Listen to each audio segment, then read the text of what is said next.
سورہ آل عمران کی شروعات میں یہ آیت آئی ہے، هُوَ الَّذِي أَنزَلَ عَلَيْكَ الْكِتَابَ مِنْهُ آيَاتٌ مُحْكَمَاتٌ هُنَّ أُمُّ الْكِتَابِ وَأُخَرُ مُتَشَابِهَاتٌ فَأَمَّا الَّذِينَ فِي قُلُوبِهِمْ زَيْغٌ فَيَتَّبِعُونَ مَا تَشَابَهَ مِنْهُ ابْتِغَاءَ الْفِتْنَةِ وَابْتِغَاءَ تَأْوِيلِهِ وَمَا يَعْلَمُ تَأْوِيلَهُ إِلَّا اللَّهُ وَالرَّاسِخُونَ فِي الْعِلْمِ يَقُولُونَ آمَنَّا بِهِ كُلٌّ مِّنْ عِندِ رَبِّنَا وَمَا يَذَّكَّرُ إِلَّا أُولُو الْأَلْبَابِ۔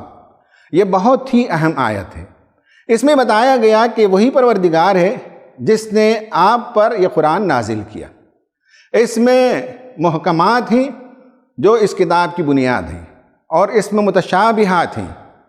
متشابہات کے سلسلے میں بعض لوگوں کا رویہ یہ ہے کہ جن کے دلوں میں ٹیڑھ ہے، جو فتنہ جو ہوتے ہیں، وہ اس کی تعویل کے پیچھے پڑنے لگتے ہیں، اس کے اندر غلط سلط مفہوم ڈھونڈنے اور نکالنے، اور اس کے ذریعے سے قرآن سے قریب ہونے کے بجائے قرآن کا استہزاء کرتے ہیں، قرآن سے دور ہو جاتے ہیں، متشابہات کی من مانی تعویل کرنے لگتے ہیں، حالانکہ متشابہات کا علم اللہ تعالیٰ کو ہے۔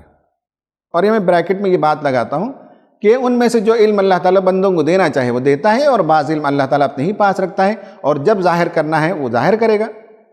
اور کہا کہ جو اہل ایمان ہوتے ہیں وہ محکمات پر عمل کرتے ہیں، متشابہات کے بارے میں کہتے ہیں کہ سب خدا کی طرف سے، ہم اس پر ایمان رکھتے ہیں، اور یہ عقل مندی کا رویہ ہے، یہ شیوا اولو الالباب کا ہے۔ تو ہم اس موضوع پر مولانا محمد عمر اسلم اصلاحی صاحب مدرسۃ الاصلاح کے شیخ التفسیر ہیں، ان سے پوچھتے ہیں کہ محکمات و متشابہات کا علم قرآن کے پڑھنے والوں کے لیے کتنا ضروری ہے؟ الحمدللہ وکفا وسلام علی عبادہ الذین اصطفیٰ، اما بعد۔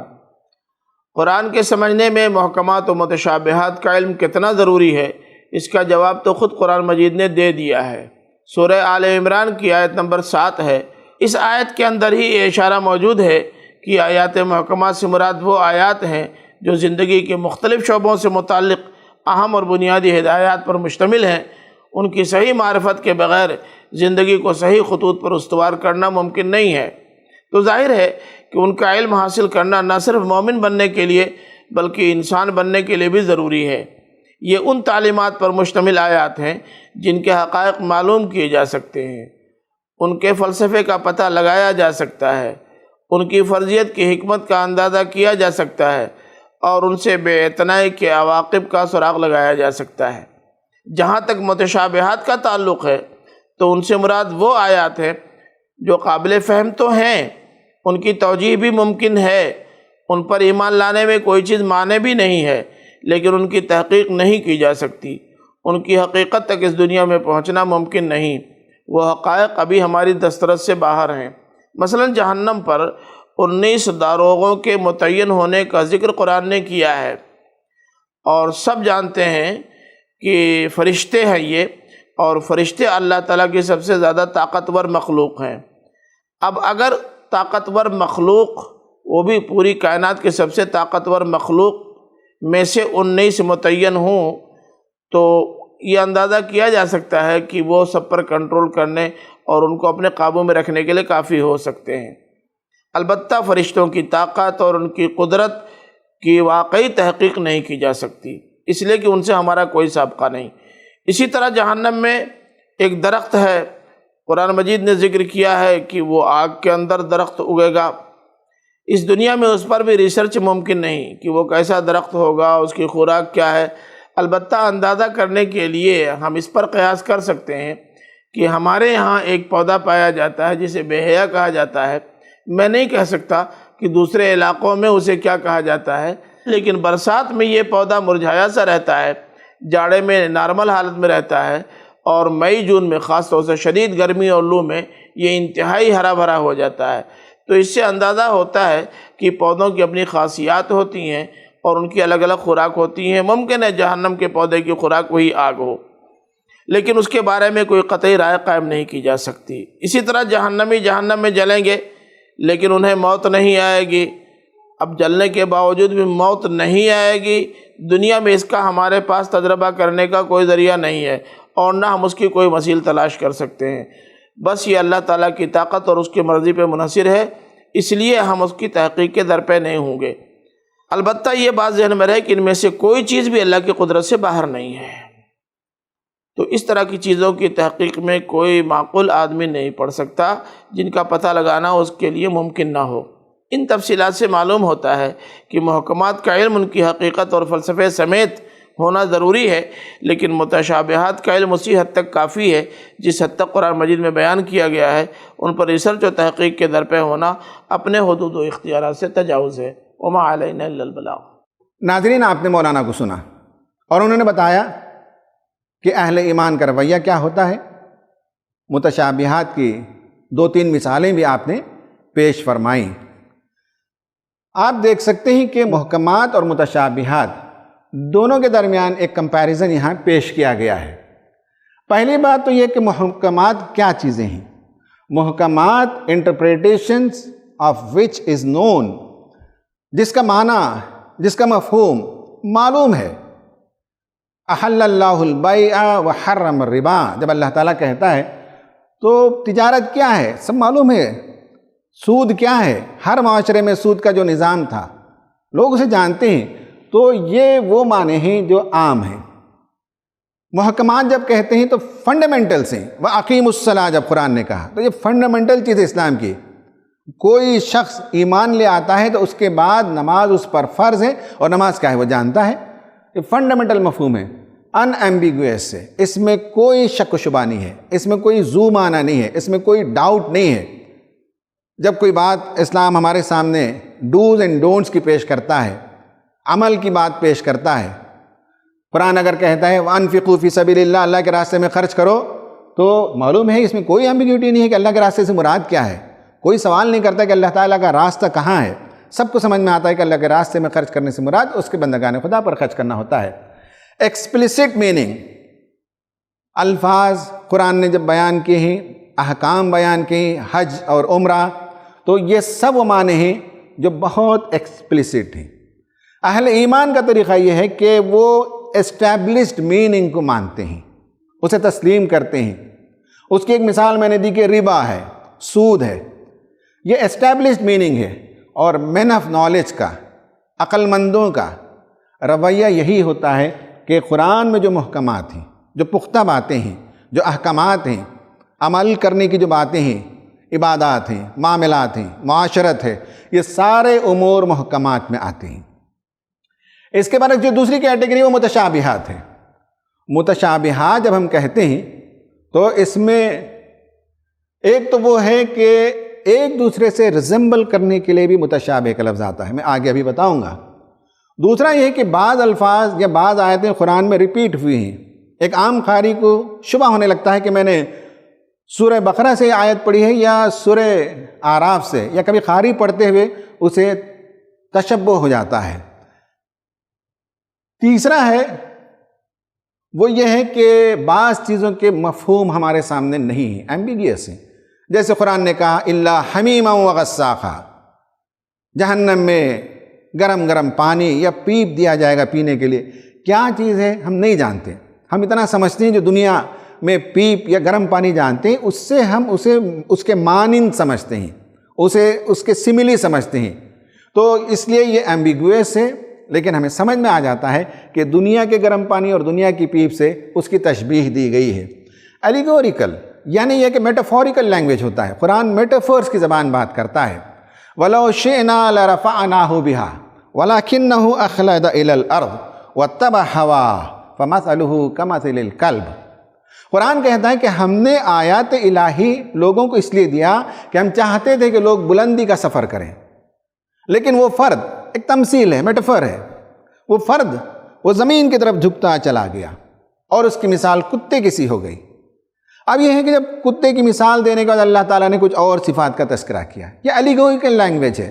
ایلیگوری کہتے ہیں میٹافورس کو، یعنی تمثیلی زبان کو کہتے ہیں، مثال کے ذریعے سے کوئی بات بیان کر دی جائے تو ایلیگوریکل لینگویج۔ اسی طرح سے جنت کی باتیں ہیں، جہنم کی باتیں ہیں، حوروں کی باتیں ہیں، یہ سب جو ہے میٹافورس ہیں، یہ سب تمثیلی زبان میں اللہ تعالیٰ نے ہمارے سامنے باتیں رکھی ہیں۔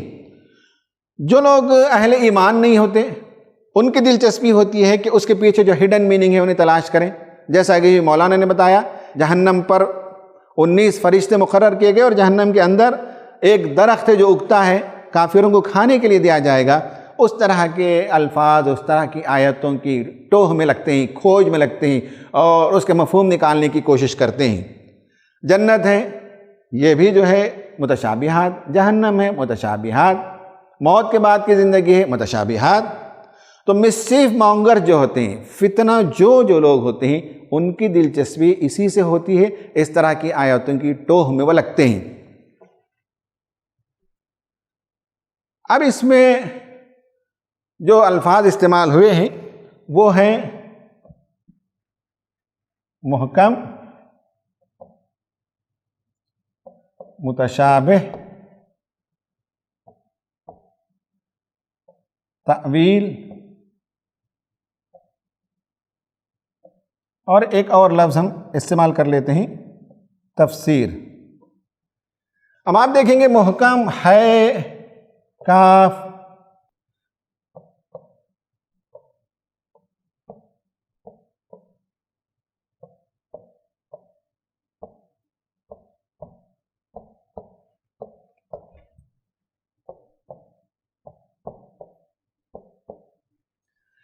محکم اس کا مادہ ہے کاف میم سے ہے. اس سے قرآن میں کئی الفاظ آتے ہیں. محکم پختہ کے لیے, حکم فیصلہ دینے والا, جس کا ذہن پختہ ہو, جس کا علم پختہ ہو وہ فیصلہ کر سکتا ہے. تو وہ حکم وہ ہیں جو معاملات کو سمجھیں اور پختگی کے ساتھ فیصلہ کریں, میچیورٹی کے ساتھ فیصلہ کریں, اور اسی سے حکمت بھی ہے, وزڈم بھی ہے. تو محکمات کا مطلب قرآن کی وہ آیتیں جو میچیورڈ ہیں, پختہ ہیں اور اپنے آپ میں وہ ایکسپلیسٹ ہیں, ان کا معنی بہت آسانی سے سمجھ میں آتا ہے, یہ ہے محکم. متشابہ شین بے ہے سے ہے, اس سے کئی مفہوم نکلتے ہیں, کئی الفاظ بنتے ہیں. ایک شبہ, ڈاؤٹ ہو جانا, یہ بھی اسی سے نکلتا ہے. ایک ہے تشبیہ دینا, کسی کو کسی سے تشبیہ دینا. جب ہم کہتے ہیں کہ کسی کو وہ شیر کی طرح ہے تو ہم تشبیہ دیتے ہیں, وہ آدمی شیر نہیں ہے, لیکن جب تشبیہ دیتے ہیں تو شیر کی طرح, تو بات سمجھ میں آ جاتی ہے کہ اس کے اندر قوت ہے, جرأت ہے اور بہت ہی بولڈ انسان ہے, تو ہم کسی کو کسی سے تشبیہ دیتے ہیں. اور اسی سے متشابہ میں ایک اور معنی بھی نکلتا ہے کہ دو چیزیں سملر لگتی ہیں اور تھوڑا سا ڈیپر انڈرسٹینڈنگ کے بعد سمجھا جا سکتا ہے, تو وہ مانند ہونا ہے, ایک دوسرے کے برابر قریب ہونا ہے, یہ بھی اس سے معنی نکلتا ہے. ہم اس پر بات کریں گے. تأویل جو ہے وہ الف واو لام سے ہے اور اس سے کئی چیزیں نکلتی ہیں. اول ہے, اولا ہے, اولا ہے, آل ہے, آل فرعون, آل محمد. تو جڑ کی طرف جانا, اس کا مادہ ہے جڑ کی طرف جانا, بنیاد کی طرف جانا. آل محمد جب کہتے ہیں تو رسول صلی اللہ علیہ وسلم کے جو خاندان ہیں, پھر اس کے بعد آپ کے ماننے والے. آل فرعون ہیں تو فرعون کے خاندان والے. تو جڑ کی طرف جانا یہ ہے اس میں معنی. تفسیر فے سین رے سے بنا ہے اور اس میں کھولنا, واضح کرنا, آگے بڑھنا, یہ تفسیر میں نکلتا ہے. اسی سے ملتا جلتا ایک اور بھی ہے سین فے رے, سفر. مطالعہ بھی سفر ہے, اس لیے کہ مطالعہ جب انسان کرتا ہے تو جرنی کرتا ہے, کتاب میں جرنی کرتا ہے, کتاب میں وہ سفر کرتا ہے اور کتاب کے مصنف کے ساتھ وہ آگے بڑھتا ہے آئیڈیاز میں. تو یہ اگر ہمارے ذہن میں ہو تو پھر آگے یہ بات سمجھنے میں آسانی ہوتی ہے. قرآن نے کہا کہ هو الذی انزل علیک الکتاب, اس نے آپ پر کتاب نازل کی. اس کتاب کے بارے میں بتایا گیا کہ اس میں محکمات بھی ہیں, متشابہات بھی ہیں. دو براڈر کلاسیفیکیشنز ہیں. محکمات میں پھر دو کلاسیفیکیشنز ہیں. ہم اس موضوع کو آگے بھی کسی اور پارے میں لیں گے. وہ یہ ہے کہ محکمات جو محکم آیتیں, پختہ آیتیں, اسلام کی بنیادی باتیں, اسلام کی بنیادی تعلیمات, عقیدے کی باتیں ہوں یا عمل کی باتیں ہوں, خدا ایک ہے, یہ محکم باتیں ہیں. تو یہ ساری باتوں میں بعض چیزیں جو یونیورسل ہیں, یہ وہ میسیج ہیں جو اس سے پہلے جو پچھلی کتابیں ہیں ان کتابوں میں بھی آپ یہ میسیج پا سکتے ہیں. لیکن زمانہ بدلنے کے ساتھ جیسے حالات بدلتے ہیں تو کچھ آیتیں محکمات میں سے وہ جسٹس سے متعلق ہیں. دنیا میں جسٹس کا نظام قائم ہو سکتا ہے کہ آج سے 2000 سال پہلے وہ ایشوز نہ رہے ہوں, 2000 سال کے بعد آج ہمارے سامنے کوئی ایشوز ہوتے ہوں. قرآن نے ہماری رہنمائی کی ہے, تو یہ ہر نبی کے زمانے میں اس میں سے تھوڑا سا چینج ہوتا رہا ہے. تو محکمات دونوں ہی, لیکن بعض یونیورسل ہیں, جیسے خدا کا تصور ہے, خدا کی عبادت ہے, روزہ, نماز ہے اور انفاق ہے. ماں باپ کے ساتھ حسن سلوک ہے، یونیورسٹی تعلیمات ہیں، اور دیگر جو تعلیمات ہیں جو زمانے کے لحاظ سے ہوتی ہیں وہ جسٹس سے متعلق ہیں۔ جیسے میں نے یہاں مثال دی ہے خدا کا تصور اور عبادت کا تصور، یہاں پولیٹیکل ایشوز ہوتے ہیں، سوشل ایشوز ہوتے ہیں، اس میں جو رہنمائی ہمیں ملتی ہے یہ محکمات میں سے ہیں۔ متشابہات اس کے بالمقابل یہ ہے کہ اس میں بھی دو کیٹیگری ہیں، ایک متشابہات میں سے وہ ہیں جو پرماننٹ متشابہ ہیں، ایک وہ ہیں جو کسی زمانے میں متشابہ تھی لیکن اب وہ آیت متشابہ نہیں رہی۔ کسی زمانے میں تمثیل سے لوگ اسے سمجھتے تھے، کسی زمانے میں لوگ اس پر یقین رکھتے تھے لیکن اس کی حیت، اس کی کیفیت، اس کی تفصیلات نہیں جانتے تھے۔ لیکن متشابہات کی آیتوں میں سے بعض آیتیں ان کا مفہوم آج کھلنے لگا ہے۔ ہم اس کی مثال بتائیں گے۔